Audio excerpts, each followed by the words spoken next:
Former President Donald Trump called Super Tuesday the most important day of the Republican primary calendar. Yeah, voters in 16 states and one territory making their voices heard today. And it could be the last chance for Nikki Haley to try to stop Trump's march towards the nomination. KCAL News political reporter Tom Waite will be analyzing the national numbers all night long. He's joining us now with what we can actually expect. And Amy, it's interesting, as you talked about California's delegates, for example, Donald Trump and the Republican Party have reworked these primaries so that it's a winner-take-all situation now, where it used to be sort of based on the percentage of vote, which really helps him, obviously, because he is polling very well. So we'll see how that all plays out. Well, exit polling is already coming in from several Super Tuesday states that show that former President Trump has a huge lead among Republican voters over Nikki Haley on key issues like border security. Tonight will be a big test of whether Haley has any chance of stopping Trump's momentum. From coast to coast, millions of voters across more than a dozen states are getting their chance to shape the presidential race. Voting is, it's a responsibility we have, and if you don't vote, then you can't complain about, what's going on in the world, because you had an opportunity to do something and you chose not to.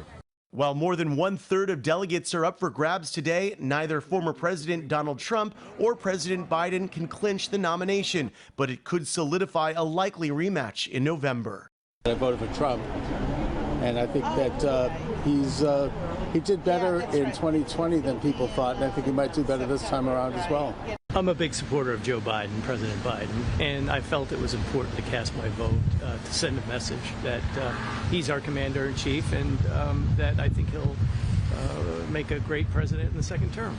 The majority of primaries today are open, like in Virginia, meaning registered voters can choose which party's primary they want to participate in. I'm a Democrat. I will be voting for Joe Biden in the general election, but I put in a vote for Nikki Haley today. Nikki Haley, Trump's remaining Republican challenger, has not revealed her plans past Super Tuesday. Supporters, including Brittany Martinez, hope she stays in the race. I say keep at it, because you're a voice for people like me who don't feel supported by the current MAGA party. A recent national CBS News poll shows Trump has maintained his support among his core constituencies, while President Biden's support among some of his key groups trails what he got in 2020.